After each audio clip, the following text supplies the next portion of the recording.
జూబ్లీహిల్స్ ఉప ఎన్నికపై BRS special focus పెట్టింది. తెలంగాణ భవన్లో జూబ్లీహిల్స్ నియోజకవర్గ కార్యకర్తలతో ఆ పార్టీ వర్కింగ్ ప్రెసిడెంట్ కేటీఆర్ భేటీ అయ్యారు. గెలిపే లక్ష్యంగా కార్యకర్తలకు దిశానిర్దేశం చేశారు.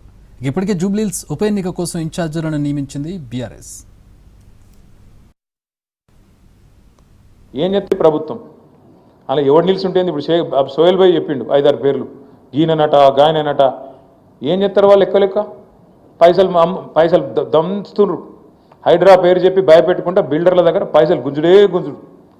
ఏ బిల్డర్ ఆడ దొరుకుతాడా, నీ ఇల్లు గుల కొడతాం, నీ బిల్డింగ్ గుల కొడతాం అని బెదిరించుడు, పైసలు గుంజుడు, అడ్డమైన పైసలు సంపాదించుడు. వాళ్ళు ఏమనుకుంటారు కాంగ్రెస్ వాళ్ళు? పైసలు వారేద్దాం, అంత జూబ్లీహిల్స్ అంటే పేరుకు జూబ్లీహిల్స్గా అంత గరీబోళ్ళే ఉన్నారు, ఓటుకు 5,000 వంచుదాం. ఏముంది, ఓటుకు 5,000 వంచితే గెలవమా అని టెంపర్ వాళ్ళకు.